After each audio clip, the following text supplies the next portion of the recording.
If you encountered this string of digits, 0.9999999 forever, an endless infinite amount of nines, what number would you say that represents?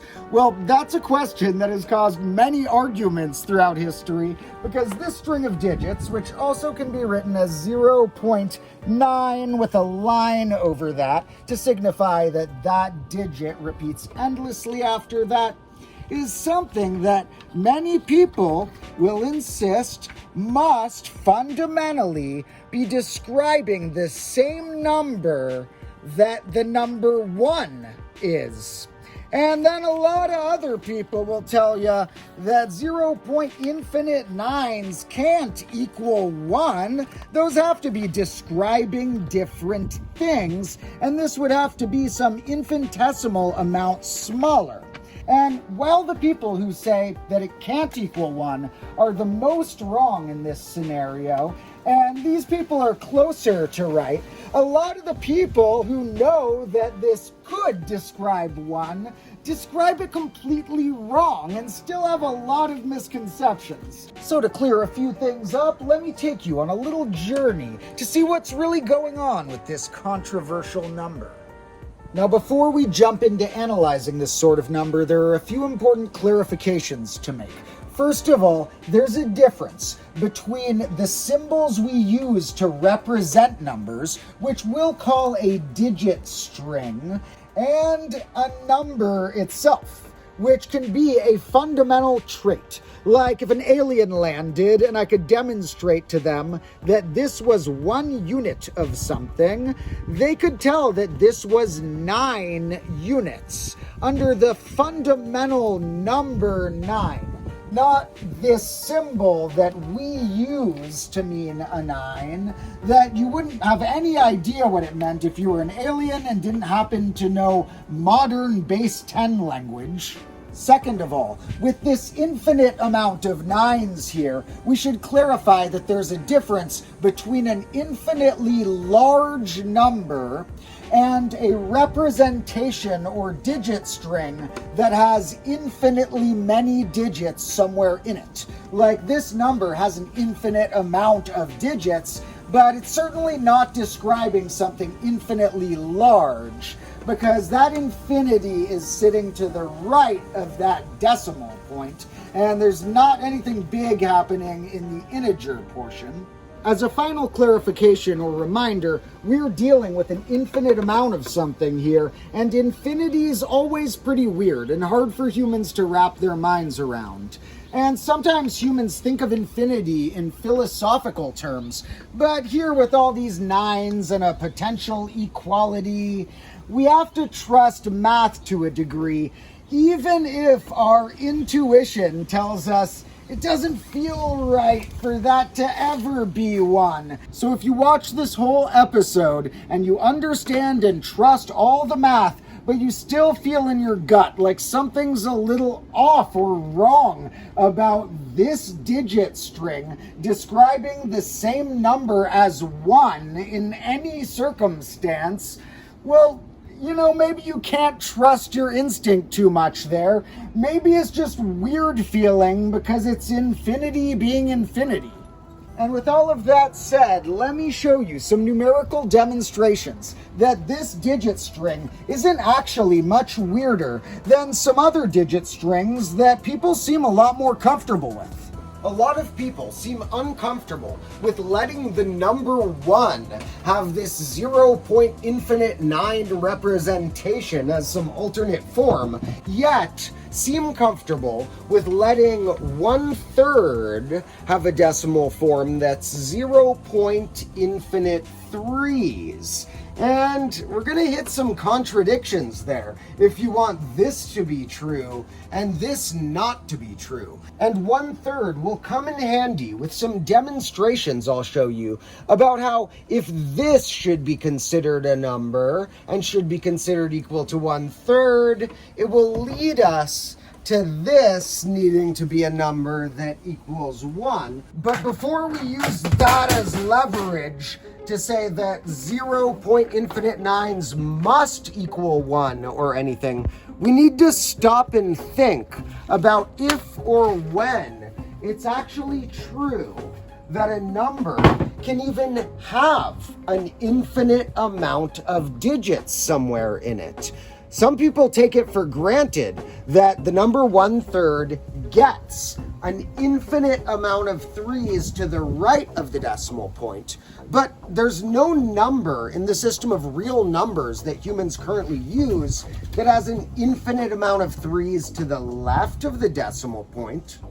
There is a super interesting system called the p-adic numbers that's like this different way of measuring numbers that lets an infinite amount on that side, but that's a story for another day. Today, in the land of numbers that humans normally use, that follow all of the rules of arithmetic you want to stay true, the real numbers, or even if we touch our toes into the complex numbers that involve things like I, you don't get to have a number with an infinite amount of digits to the left of the decimal point. But we do seem to allow an infinite amount of digits to the right of a decimal point, so some people may say, maybe the problem is there. Maybe this isn't a number, and neither is point infinite nines. Maybe decimals shouldn't be allowed to have an infinite amount of digits anywhere in them when describing a finite-sized number. But although 1/3 may have a good body here, a fraction that can represent it, and in fact, many other bodies, like we could call 1/3 2/6 or 3/9, or an infinite amount of fractions could function as sort of the body of that number, but it wouldn't have a decimal. Some might say that's okay. But what about a number like pi? The number pi, about 3.141592665, which describes circular things in various dimensions, is an irrational number.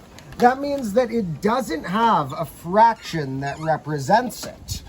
And so we can give it an approximate decimal, but what if we want more digits? Well, that's closer to actually describing circular. Well, what if we want more digits? What are we approaching here? We're approaching a number that needs an infinite amount of digits to describe as a decimal and doesn't have a fraction that describes it. So if we kick infinite decimals out of the mix entirely, it's going to be a lot harder to describe any irrational number like pi. So although this isn't a technical proof of any sort yet, we're just trying to build some intuition in our guts. It does make sense that we probably want to allow some numbers to have an infinite amount of digits to the right of a decimal point. And in that case, that what the decimal is telling us is a little string of fractions added together. This spot here is 3/10. This spot here adds 3/100. This spot here adds 3/1000, and etc. It is a progression of fractions added together infinitely, and since we may at different times want more or less or more accuracy, we gotta define it in terms of what the limit is.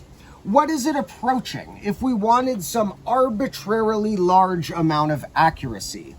Well, this string of decimals is approaching this geometric series of 3 divided by different powers of 10, and this geometric series approaches 1/3, well, also known as 3/9. So if we allow 1/3 to have a decimal representation with an infinite amount of 3's that is secretly a geometric progression, and at no point this decimal is exactly 1/3, but as we go further, it gets closer and closer to 1/3 being its exact limit. Why don't we apply a similar logic here?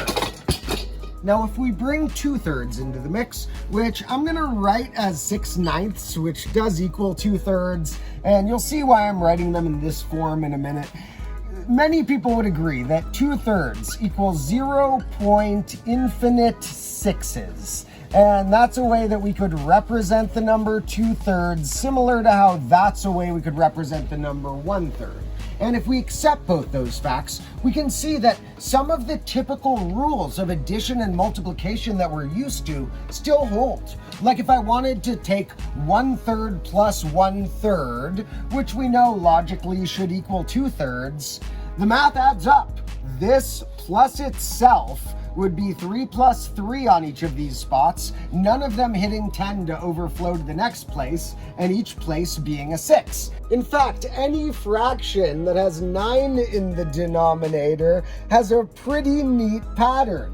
Like 2/9 is 0.infinite 2s, 7/9 is 0.infinite 7s, 3/9, which simplifies to 1/3, is 0.infinite 3s. And if we follow this far enough, we would imagine that after 8/9 equaling 0.infinite 8s, we would see 9/9, which could clearly be simplified to equaling 1, should also have a form of 0.infinite 9s. These patterns aren't just because we count numbers in base 10.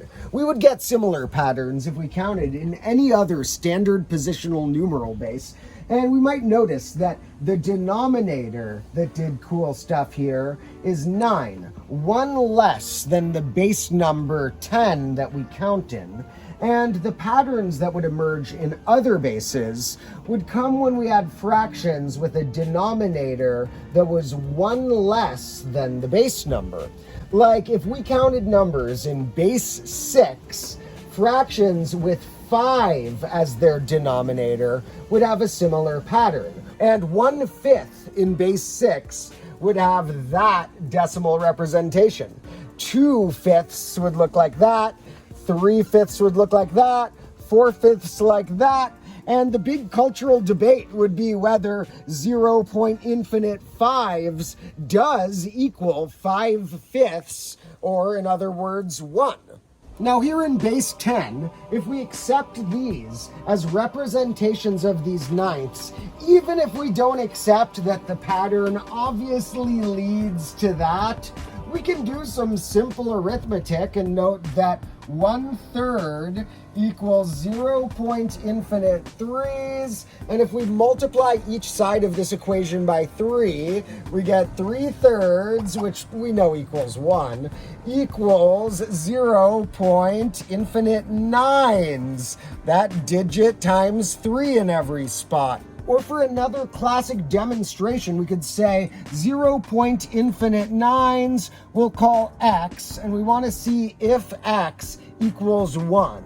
Well, let's multiply each side here by 10 to get 10x equals 9.infinite 9s, because multiplying something like that by 10 will hop the decimal point over a spot.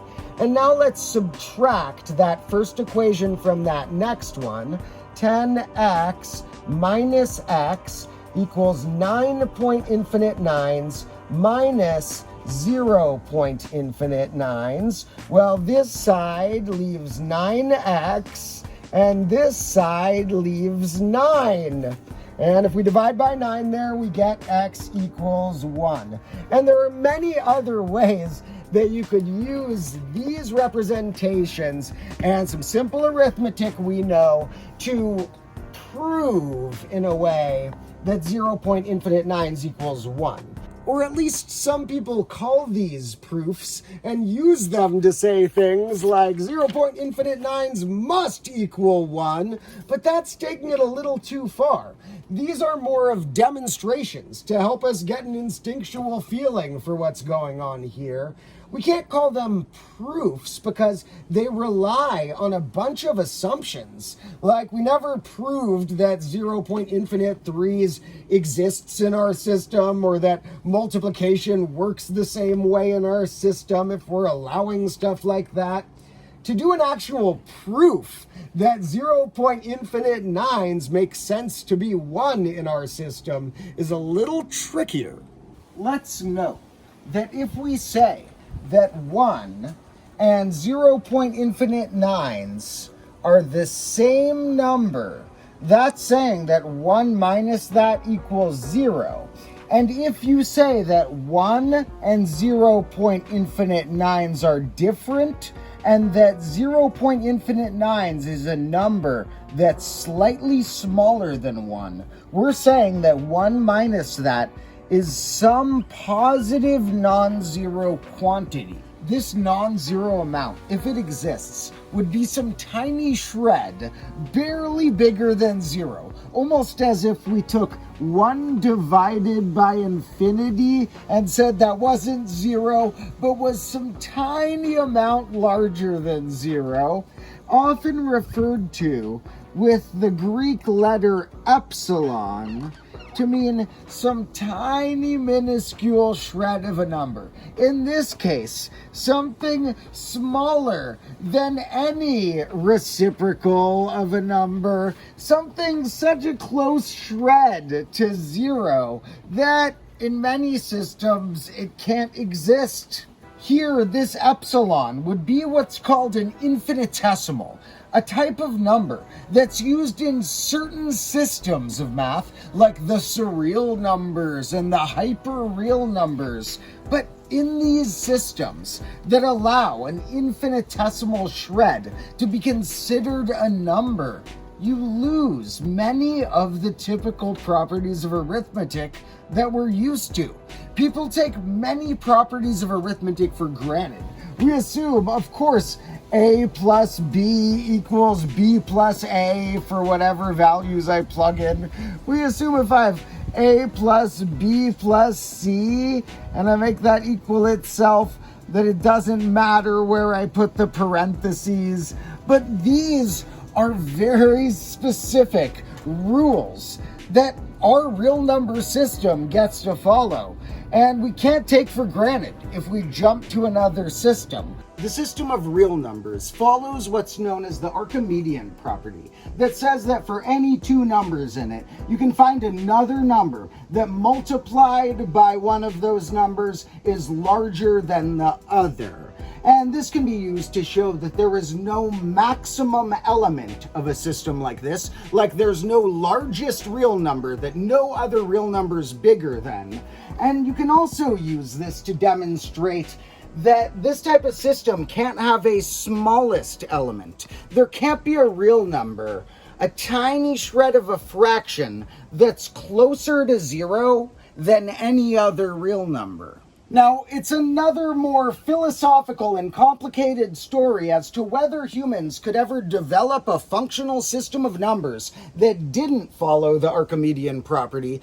But as for all of the rules of numbers that we're used to and all the ways we typically use numbers, our system has to follow this rule.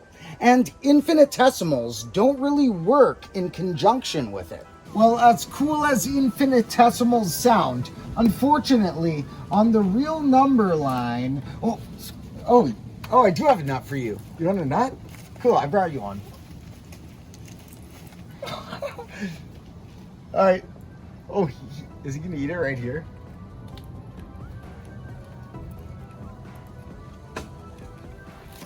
Oh, he's taking it to go for later. Okay.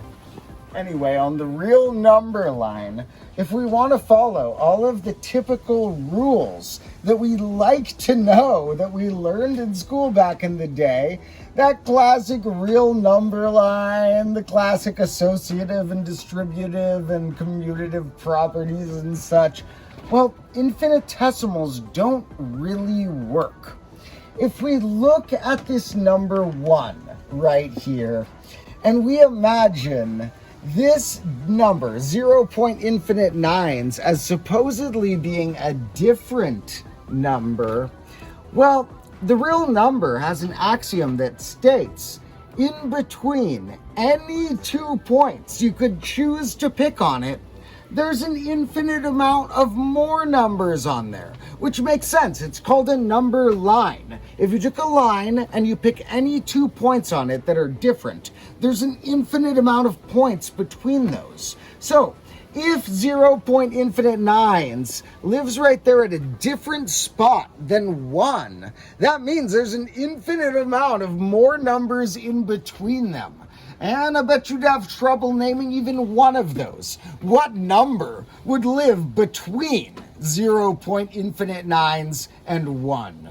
Now, if we want to get a bit more technical, we can try and write this as a limit as n approaches infinity of adding up each case of 9 divided by a power of 10, like 9/10ths plus 9/100ths plus 9,000ths and so on.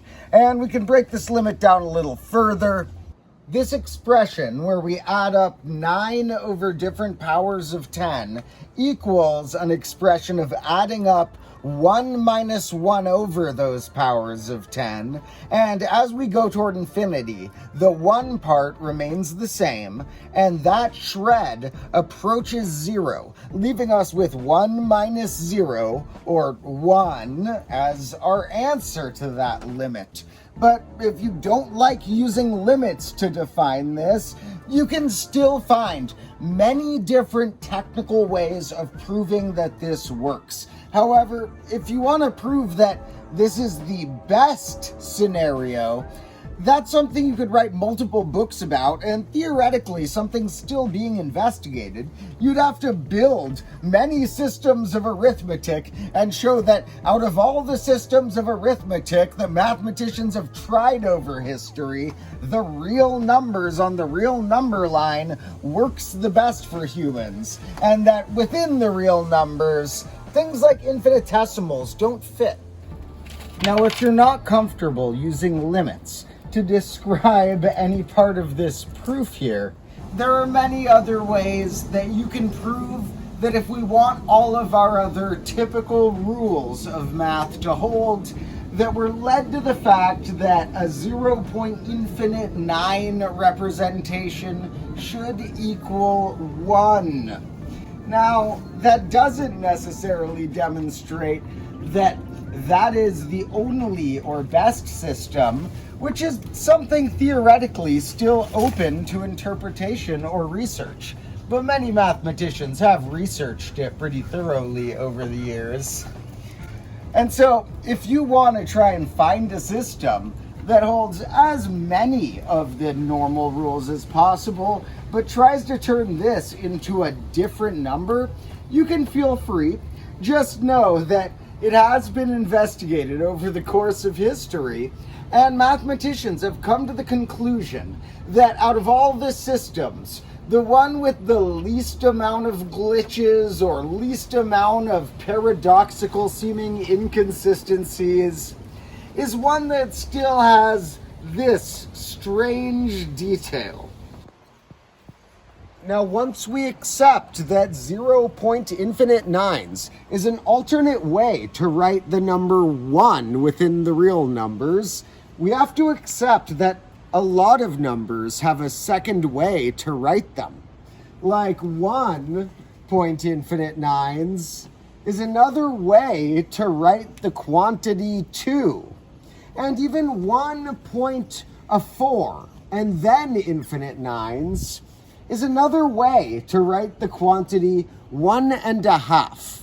In fact, any number that has a terminating decimal expansion, like 1.5, a terminating decimal expansion, meaning that we can end it at some point and know that we have the complete number, and that after that, if we were to write more digits, they would all be zeros. Technically, you could add an infinite amount of zeros after that point, so we could consider these terminating numbers to either be finite-sized or to be infinite-sized, but it's only zeros after a finite portion.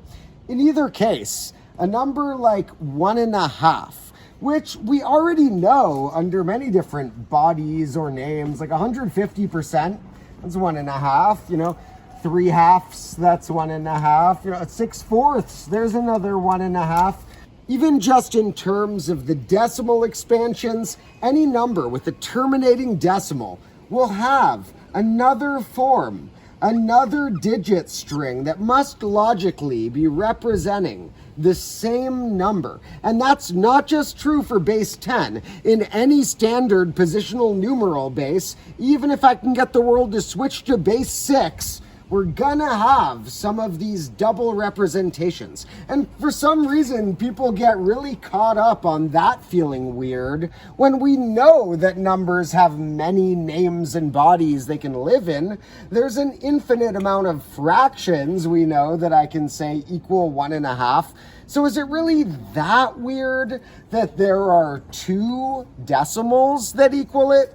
There are even some less standard numeral bases, including at least one of the ones I've discussed on this channel before, that have more than 2 decimal-like representations for some numbers. Leave a comment if you can figure out a number in a base that has 3 or more different decimal-like ways of writing it.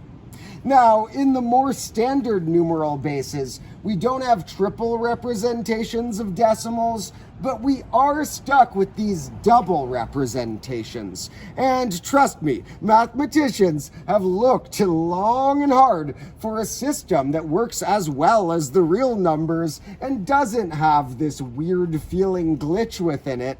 But when you try and turn these into separate numbers, or not allow one of them, you hit even worse glitches. And currently, the best system that humans have discovered does force some numbers to have this strange trait.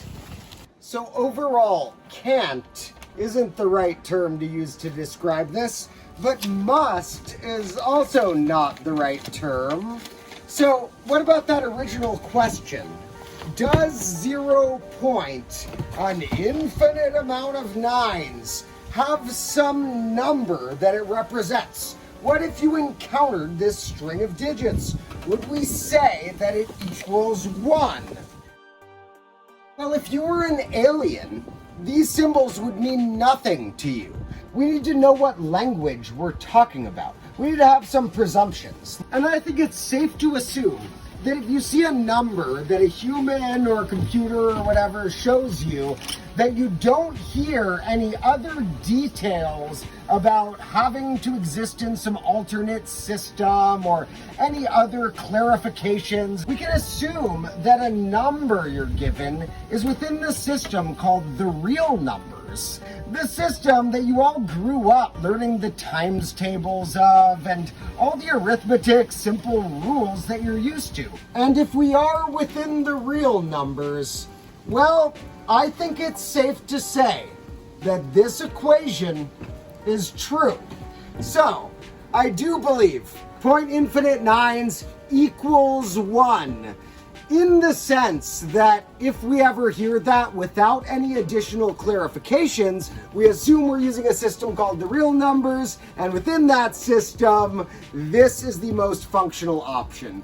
And, what's going on? Overall, if somebody asked you, does 2 plus 2 equal 4? Although maybe there are ways of interpreting numbers where 2 plus 2 doesn't equal what we call 4, I think you'd be safe saying, yes, 2 plus 2 equals 4. Because without any additional clarifications, you know that we'd have to step pretty far outside of all the rules of numbers that we're used to find a circumstance where 2 plus 2 not equaling 4 fit in. And I think 0 point infinite 9s is sort of like that. That although there could be circumstances and branches of math where that defines no number at all or some number that isn't 1, those don't fit in with the typical rules of math we use. And so without any other clarifications, I do think it's safe to say that 0 point infinite 9s equals 1. At least for now. All right, folks, thanks for joining me today in combo class. Hope you learned some fun things. Special thanks to all the people who helped make this show possible, such as my Patreon supporters. Hope you all have a great day, and I'll see you in the next episode.